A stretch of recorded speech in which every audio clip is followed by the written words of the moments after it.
The Big Trip Up Yonder by Kurt Vonnegut, Jr. If it was good enough for your grandfather, forget it. It is much too good for anyone else. Gramps Ford, his chin resting on his hands on the crook of his cane, was staring irascibly at the 5-foot television screen that dominated the room. On the screen, a news commentator was summarizing the day's happenings. Every 30 seconds or so, Gramps would jab the floor with his cane tip and shout, "Hell, we did that 100 years ago." Emerald and Lou, coming in from the balcony where they had been seeking that 2185 AD rarity, privacy, were obliged to take seats in the back row, behind Lou's father and mother, brother and sister-in-law, son and daughter-in-law, grandson and wife, granddaughter and husband, great-grandson and wife, nephew and wife, grandnephew and wife, great-grandniece and husband, great-grandnephew and wife, and, of course, Gramps, who was in front of everybody. All save Gramps, who was somewhat withered and bent, seemed, by pre-Anti-Gerasone standards, to be about the same age, somewhere in their late 20s or early 30s. Gramps looked older because he had already reached 70 when Anti-Gerasone was invented. He had not aged in the 102 years since. Meanwhile, the commentator was saying, Council Bluffs, Iowa was still threatened by stark tragedy, but 200 weary rescue workers have refused to give up hope and continue to dig in an effort to save Albert Hagedorn, 183, who has been wedged for 2 days in a... "I wish he'd get something more cheerful," Emerald whispered to Lou. "Silence!" cried Gramps. "Next one shoots off his big bazoo while the TV's on's gonna find himself cut off without $1. His voice suddenly softened and sweetened. "When they wave that checkered flag at the Indianapolis Speedway, and old Gramps gets ready for the big trip up yonder." He sniffed sentimentally, while his heirs concentrated desperately on not making the slightest sound. For them, the poignancy of the prospective big trip had been dulled somewhat, through having been mentioned by Gramps about once a day for 50 years. "Dr. Brainerd Keyes Bullard," continued the commentator, president of Wyandotte College, said in an address tonight that most of the world's ills can be traced to the fact that man's knowledge of himself has not kept pace with his knowledge of the physical world. "Hell," snorted Gramps. "We said that 100 years ago." "In Chicago tonight," the commentator went on, "a special celebration is taking place in the Chicago Lying-In Hospital. The guest of honor is Lowell W. Hitz, age 0. Hitz, born this morning, is the 25 millionth child to be born in the hospital." The commentator faded and was replaced on the screen by young Hitz, who squalled furiously. "Hell," whispered Lou to Emerald. "We said that 100 years ago." "I heard that," shouted Gramps. He snapped off the television set, and his petrified descendant stared silently at the screen. "You, there, boy!" "I didn't mean anything by it, sir," said Lou, age 103. "Get me my will. You know where it is. You kids all know where it is. Fetch, boy!" Gramps snapped his gnarled fingers sharply.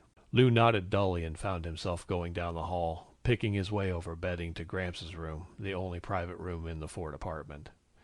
The other rooms were the bathroom, the living room, and the wide, windowless hallway which was originally intended to serve as a dining area, and which had a kitchenette in one end. 6 mattresses and 4 sleeping bags were dispersed in the hallway and living room, and the daybed in the living room accommodated the 11th couple, the favorites of the moment. On Gramps' bureau was his will, smeared, dog-eared, perforated, and blotched with hundreds of additions, deletions, accusations, conditions, warnings, advice, and homely philosophy. The document was, Lou reflected, a 50-year diary, all jammed onto 2 sheets, a garbled, illegible log of day after day of strife. This day, Lou would be disinherited for the 11th time, and it would take him perhaps 6 months of impeccable behavior to regain the promise of a share in the estate. To say nothing of the daybed in the living room for Em and himself. "Boy!" called Gramps. "Coming, sir."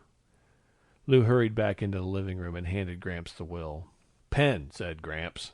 He was instantly offered 11 pens, 1 from each couple. "Not that leaky thing," he said, brushing Lou's pen aside. "Ah, there's a nice one. Good boy, Willie." He accepted Willie's pen. That was the tip they had all been waiting for. Willie, then, Lou's father, was the new favorite.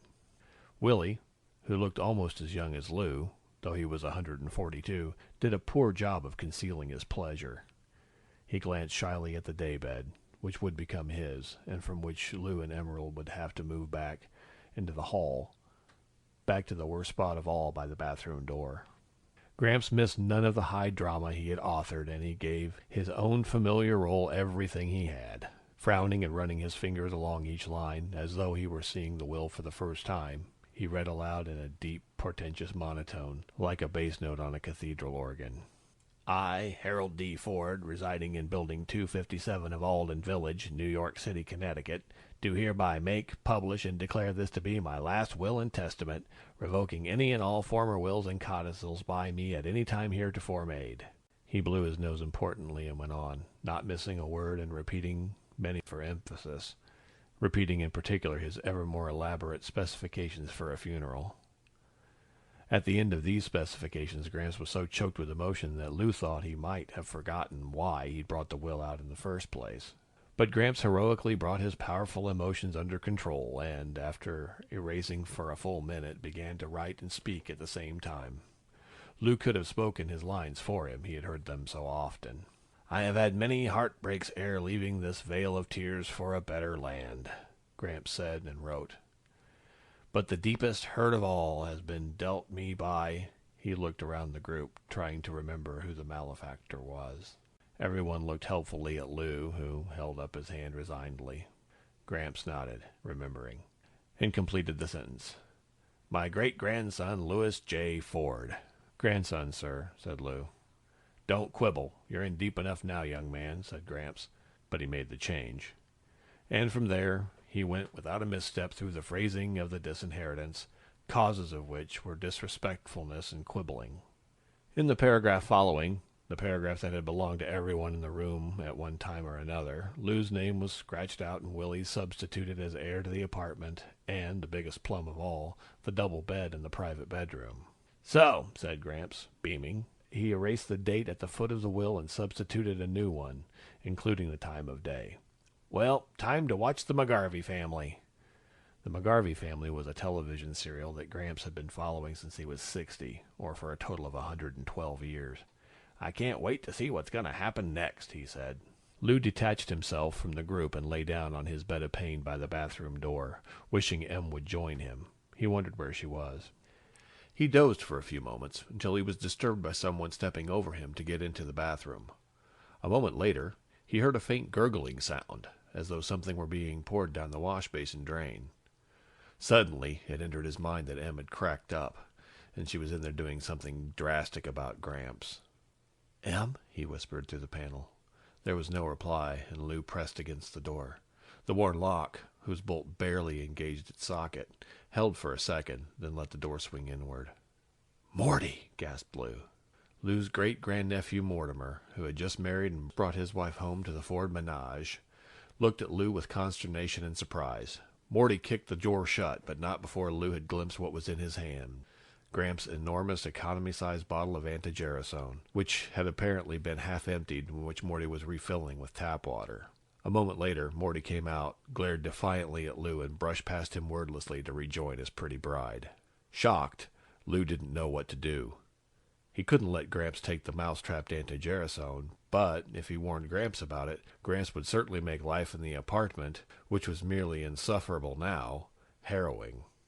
Lou glanced into the living room and saw that the Fords, Emerald among them, were momentarily at rest, relishing the botches that the McGarveys had made of their lives. Stealthily, he went into the bathroom, locked the door as well as he could, and began to pour the contents of Gramps' bottle down the drain. He was going to refill it with the full-strength antigerasone from the 22 smaller bottles on the shelf.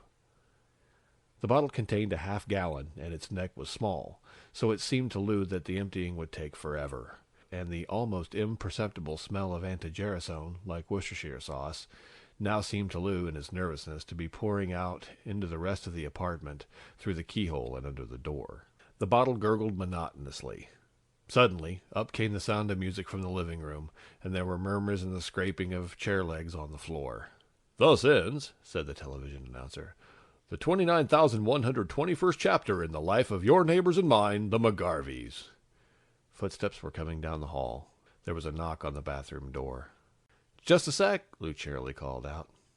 Desperately, he shook the big bottle, trying to speed up the flow. His palm slipped on the wet glass, and the heavy bottle smashed on the tile floor. The door was pushed open, and Gramps, dumbfounded, stared at the incriminating mess. Lou felt a hideous prickling sensation on his scalp and the back of his neck. He grinned engagingly through his nausea, and, for want of anything remotely resembling a thought, waited for Gramps to speak. "Well, boy," said Gramps at last, "looks like you've got a little tidying up to do." And that was all he said. He turned around, elbowed his way through the crowd, and locked himself in his bedroom. The Fords contemplated Lou in incredulous silence a moment longer, and then hurried back to the living room, as though some of his horrible guilt would taint them, too, if they looked too long. Morty stayed behind long enough to give Lou a quizzical, annoyed glance. Then he also went into the living room, leaving only Emerald standing in the doorway. Tears streamed over her cheeks. "Oh, you poor lamb. Please don't look so awful. It was my fault. I put you up to this with my nagging about Gramps." "No," said Lou, finding his voice. "Really, you didn't. Honest, Em, I was just—" "You don't have to explain anything to me, hon. I'm on your side, no matter what." She kissed him on one cheek and whispered in his ear, "It wouldn't have been murder, hon. It wouldn't have killed him. It wasn't such a terrible thing to do. It just would have fixed him up so he'd be able to go any time God decided he wanted him." "What's going to happen next, Em?" said Lou hollowly. "What's he going to do?" Lou and Emerald stayed fearfully awake almost all night, waiting to see what Gramps was going to do. But not a sound came from the sacred bedroom. 2 hours before dawn, they finally dropped off to sleep. At 6 o'clock, they arose again, for it was time for their generation to eat breakfast in the kitchenette. No one spoke to them. They had 20 minutes in which to eat, but their reflexes were so dulled by the bad night that they had hardly swallowed 2 mouthfuls of egg-type processed seaweed before it was time to surrender their places to their son's generation. Then, as was the custom for whoever had been most recently disinherited, they began preparing Gramps' breakfast, which would presently be served to him in bed on a tray. They tried to be cheerful about it. The toughest part of the job was having to handle the honest-to-God eggs and bacon and oleomargarine, on which Gramps spent so much of his income from his fortune. "Well," said Emerald, "I'm not going to get all panicky until I'm sure there's something to be panicky about."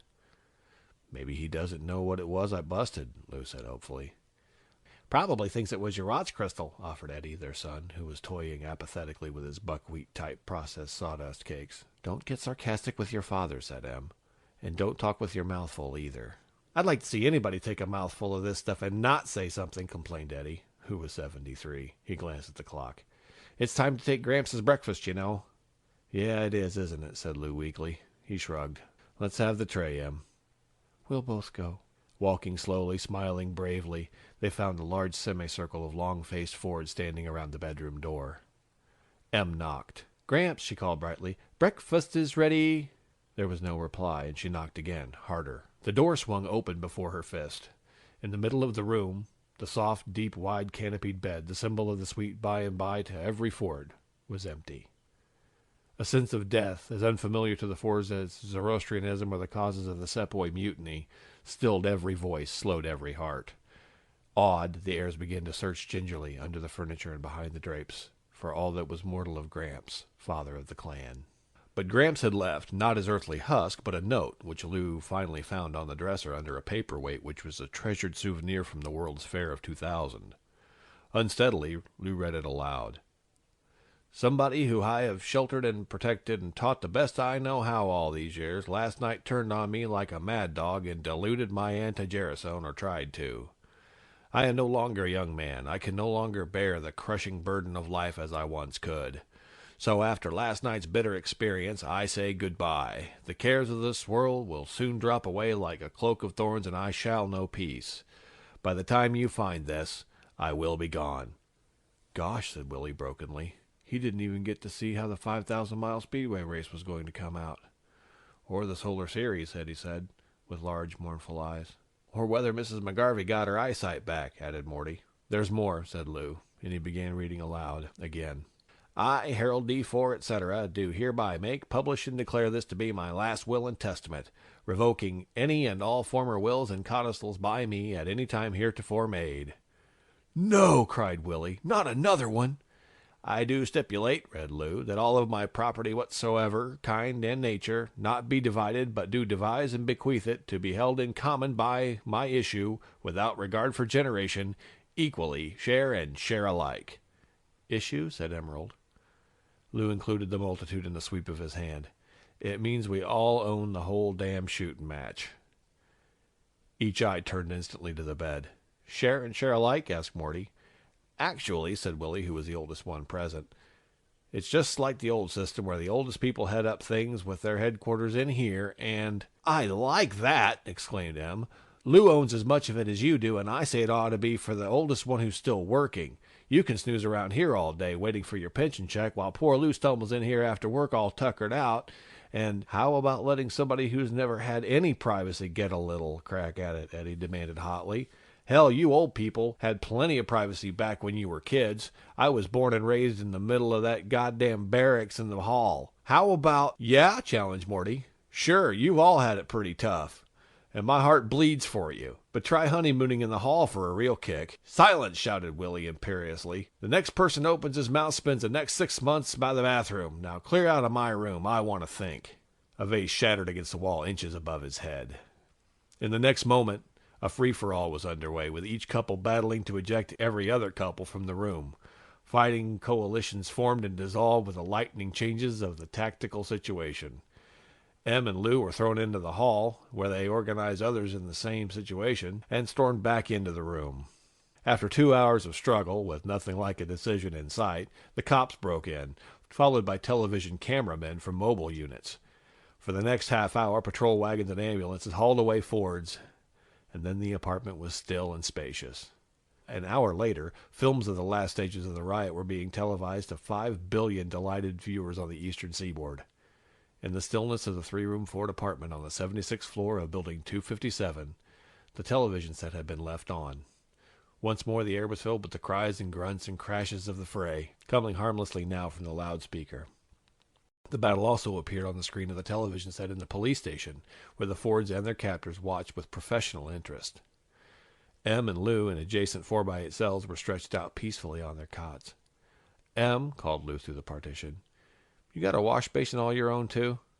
Sure. Wash basin, bed, light, the works. And we thought Gramps' room was something. How long has this been going on? She held out her hand. For the first time in 40 years, hon, I haven't got the shakes. Look at me. Cross your fingers, said Lou. The lawyer's going to try to get us a year. Gee, said Em dreamily. I wonder what kind of wires you'd have to pull to get put away in solitary. All right, pipe down, said the turnkey, or I'll toss the whole kit and caboodle of you right out. And the first one who lets on to anybody outside how good jail is ain't never getting back in. The prisoners instantly fell silent. The living room of the apartment darkened for a moment as the riot scenes faded on the television screen. Then the face of the announcer appeared like the sun coming from behind a cloud. And now, friends, he said, I have a special message from the makers of antigerasone, a message for all you folks over 150. Are you hampered socially by wrinkles, by stiffness of joints and discoloration or loss of hair, all because these things came upon you before antigerasone was developed? Well, if you are, you need no longer suffer, need no longer feel different and out of things. After years of research, medical science has now developed super antigerasone. In weeks, yes, weeks, you can look, feel, and act as young as your great-great-grandchildren. Wouldn't you pay $5,000 to be indistinguishable from everybody else? Well, you don't have to. Safe, tested, super antigerasone costs you only a few dollars a day.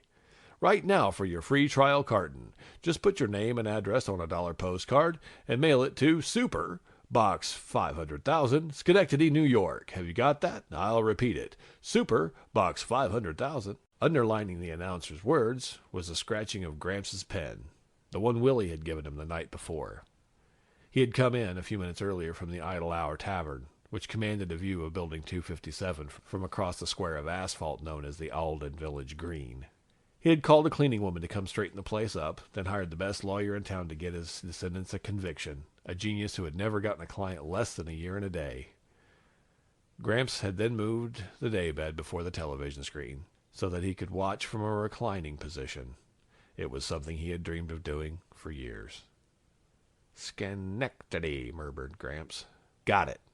His face had changed remarkably. His facial muscles seemed to have relaxed, revealing kindness and equanimity under what had been taut lines of bad temper.